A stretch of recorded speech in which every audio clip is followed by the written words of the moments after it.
اب اگر آج کے دور میں پائے جانے والے موبائل اور ٹی وی اور ایل سی ڈی اور ایل ای ڈیز وغیرہ کو دیکھیں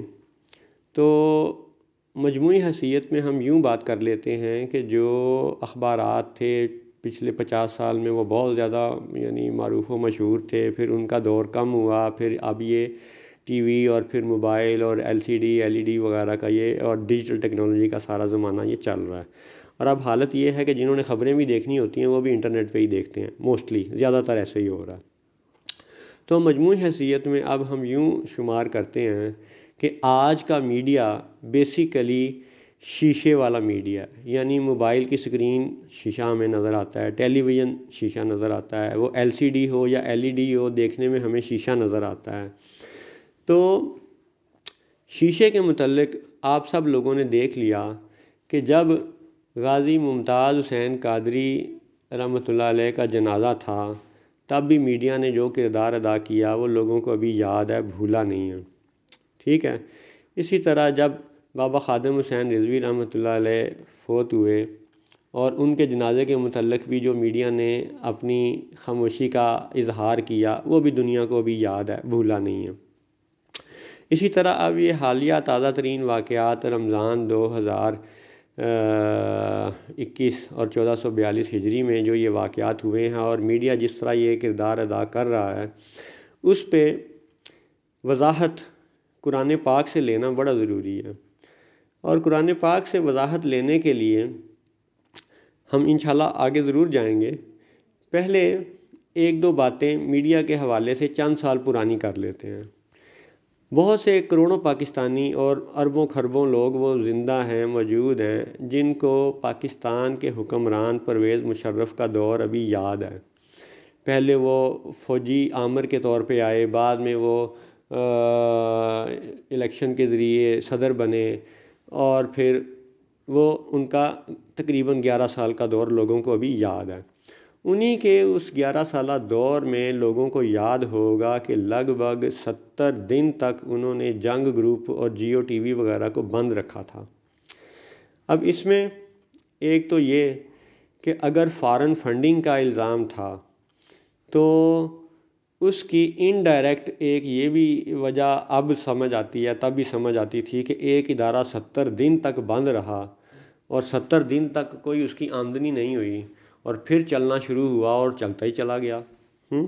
تو اسی بات کو ایک اور صاحب کی نظر سے دیکھتے ہیں کہ لاہور میں باغ جناح، جس کا پرانا نام لارنس گارڈن تھا، بعد میں جناح باغ رکھ دیا گیا، مال روڈ پہ گورنر ہاؤس کے سامنے وہ باغ ہے اور اسی باغ کے ایک طرف ایوان تجارت ہے، یعنی وہ چائنا چوک جہاز والی سڑک جہاں پہ Lahore chamber of commerce and industry کا مرکزی دفتر ہے۔ اس دفتر سے ایک ریڈیو پروگرام ایک نشر ہوا کرتا تھا جس میں کہ پاکستان کے مشہور و معروف صحافی رضوان الدین رضی صاحب اور وسیم صاحب، یہ دونوں حضرات مل کے ایک شو کیا کرتے تھے، شاید آج بھی چل رہا ہو، دادا پوتا شو اس کا نام تھا۔ اس میں رضوان رضی صاحب دادا کے طور پہ بولتے تھے اور وسیم صاحب پوتا کے طور پہ ساتھ وہ شو میں شامل ہوتے تھے۔ بڑی شاندار ان صاحب کی کمرشل اور کاروباری لحاظ سے شاندار ان کا علم ہے اور بڑی اچھی وہ لوگوں کی رہنمائی کرتے ہیں، خاص طور پہ نوجوانوں کی کاروبار کے حوالے سے۔ ابھی ہم اس میڈیا کے حوالے سے رضوان الدین رضی صاحب کا بیان کوٹ کرتے ہیں کہ کئی دفعہ انہوں نے اپنے اس ریڈیو پروگرام کے ذریعے اس بات کا اظہار کیا کہ یہ جیو، اور بلکہ وہ جیو کا نام نہیں لیتے تھے بلکہ وہ یوں کہتے تھے کہ ایسا بھی ہے ایک چینل جس کا نام یہودیوں کے جیو کی طرح ہے۔ تو اب وہ یہ کہتے تھے کہ ان کے پاس بھی فارن فنڈنگ کا ثبوت موجود ہے، اور اگر ثبوت نہ بھی ہو تو دوسری دلیل ان کی وہ یہ تھی کہ کسی بھی ٹی وی چینل کا آڈٹ کر لیا جائے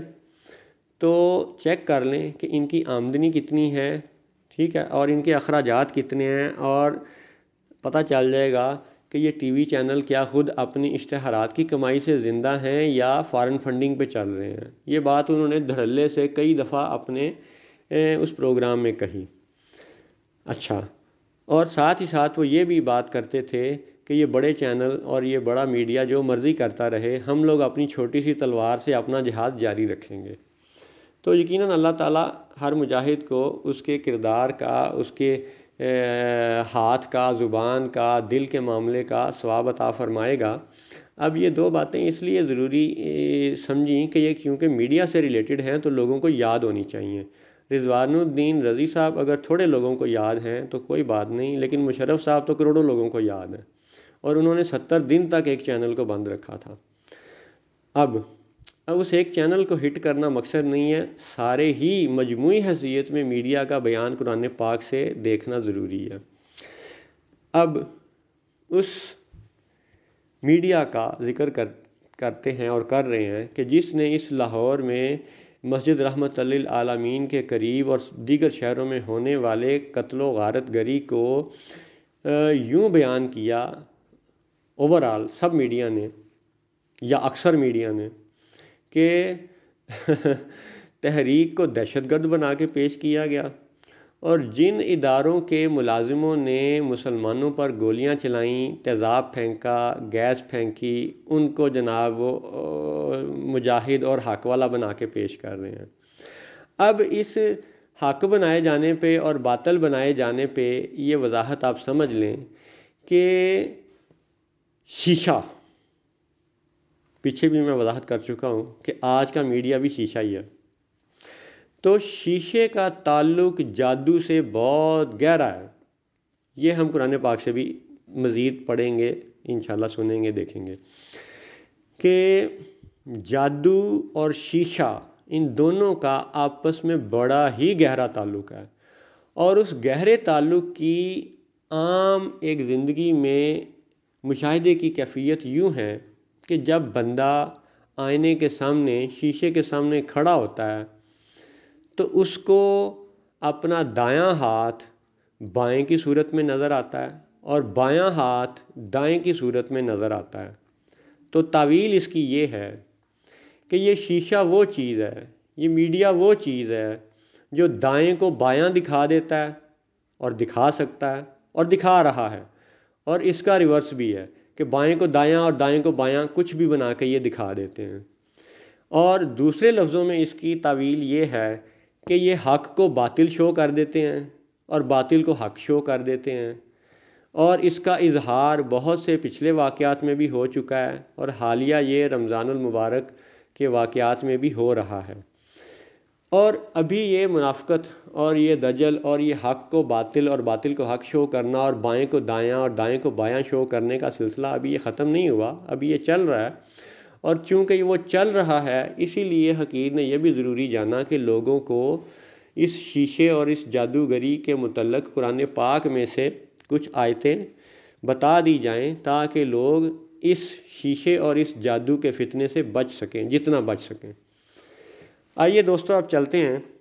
کہ شیشے کے متعلق اور جادو کے متعلق قرآن پاک سے ہمیں کیا کیا آیات نظر آتی ہیں۔ تو سب سے پہلے ذکر کرتے ہیں جی کہ سورہ طٰہٰ،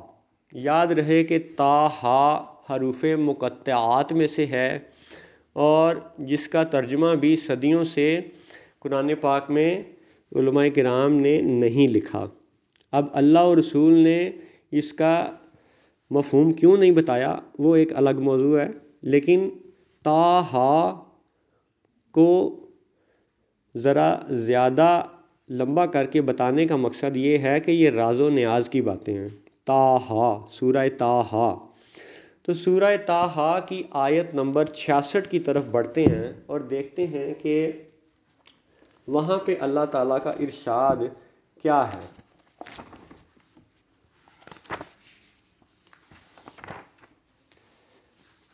اعوذ باللہ من الشیطان الرجیم۔ یہ واقعہ ہے جی سیدنا موسیٰ علیہ السلام کا کہ جب فرعون نے جادوگروں کو بلایا اور انہوں نے رسیاں ڈالیں اور وہ رسیاں لوگوں کو دوڑتی ہوئی معلوم ہوئیں، تو اس حوالے سے قرآن پاک کی یہ آیت ہے، فرمان باری تعالیٰ ہے کہ قال بل القوا فاذا حبالهم وعصیهم یخیل الیہ من سحرهم انہا تسعی۔ ترجمہ اس کا یوں ہے کہ موسیٰ نے کہا بلکہ تم ہی ڈالو، جبھی ان کی رسیاں اور لاٹھیاں ان کے جادو کے زور سے ان کے خیال میں دوڑتی معلوم ہوئیں۔ اب اسی آیت میں لفظ یخیلو یہ بڑا قابل غور ہے۔ یخیلو یہ اردو میں خیال سے ہے، تو خیال کا مطلب یہ ہوا کہ جو جادو ہے وہ یوں سر چڑھ کے بولتا ہے کہ بندے کا خیال بدل جاتا ہے، بندے کو چیز بدلی ہوئی محسوس ہوتی ہے، بندے کی رائے بدل جاتی ہے، ہوتی وہ رسی ہے اور نظر وہ سانپ آتا ہے۔ یعنی بندہ اس طرح ٹریپ ہو جاتا ہے کہ اس کا دماغ، اس کا خیال وہ سحر انگیز ہو جاتا ہے، سحر کے اثر میں آ جاتا ہے۔ تو اب اس آیت سے ہمیں یہ پتہ چلا کہ جادو کا جو اثر ہے وہ یخیلو خیال پہ ہوتا ہے۔ اب آپ ساری ہی دنیا پہ غور کریں کہ تمام ہی ملکوں میں، خواہ وہ عیسائی ملک ہیں، خواہ وہ مسلمان ملک ہیں، خواہ وہ ہندو ملک ہیں، جو بھی ہیں، وہاں پہ اتنی بڑی تعداد میں سینکڑوں نہیں ہزاروں ٹی وی چینل اور ریڈیو چینل اور یہ میڈیا اس طرح کیوں اتنی زیادہ انویسٹمنٹ سے پھیلایا گیا ہے؟ اسی لیے پھیلایا گیا ہے تاکہ لوگوں کے خیالات پر قابو پایا جا سکے، ان کے یخیلو کو، ان کے خیالات کو، تخیل کو اپنی مرضی سے ڈھال دیا جائے۔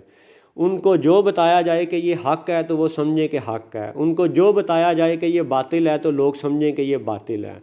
تو یہ ہے جادو، جس کا ہمیں ثبوت ملتا ہے قرآن پاک سے کہ جادو کا اثر ہوتا ہی خیال پہ ہے، اور یہ میڈیا خیالات ہی کو کنٹرول کرنے کا نام ہے آج کی دنیا میں۔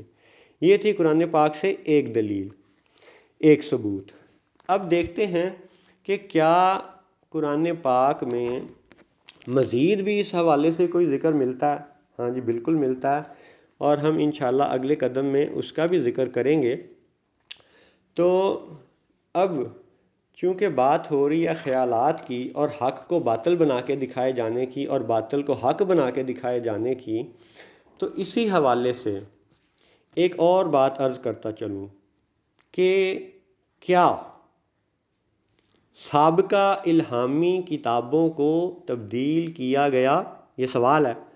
تو ہر کلمہ گو مسلمان اس کا یہ جواب دے گا کہ ہاں جی بالکل پچھلی کتابوں میں تبدیلی ہو گئی،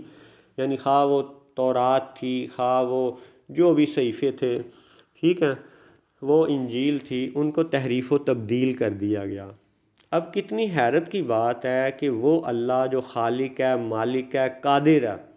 ہر چیز پہ قادر ہے، اسی کی کتاب کو، اسی کے الہامی کتاب کو، الہامی کلام کو دنیا والے بدل دیں۔ واہ، کیا حیرت ہے کہ مخلوق اللہ کی بات کو بدل دے۔ واہ سبحان اللہ، یہ اللہ کی شان ہے کہ وہ جس کی رسی دراز چھوڑ دیتا ہے، ڈھیلی چھوڑ دیتا ہے کہ لے بھئی تو نے دنیا میں جو کرنا ہے کر، پھر بعد میں حساب کریں گے۔ تو بات کرنے کا مقصد یہ ہے کہ اگر اللہ کی کتابوں کو تبدیل کرنے والوں نے تبدیل کیا تو وہ کون تھے؟ بالیقین وہ حزب الشیطان تھے، اور شیطان تو جن ہے، اور جنوں کا تو جادو سے تعلق ہے، اور جادو کا تو شیشے سے بھی تعلق ہے۔ تو اللہ کی کتابوں میں اگر تبدیلی ممکن ہے تو پھر یتیم خانہ اور مسجد رحمت للعالمین کے حالات و واقعات میں تبدیلی بھی تو ممکن ہے نا۔ تو اب اسی پیرائے میں اور آگے بڑھتے ہیں اور دیکھتے ہیں کہ شیشے اور جادو کے حوالے سے قرآن پاک سے ہمیں مزید کیا رہنمائی ملتی ہے۔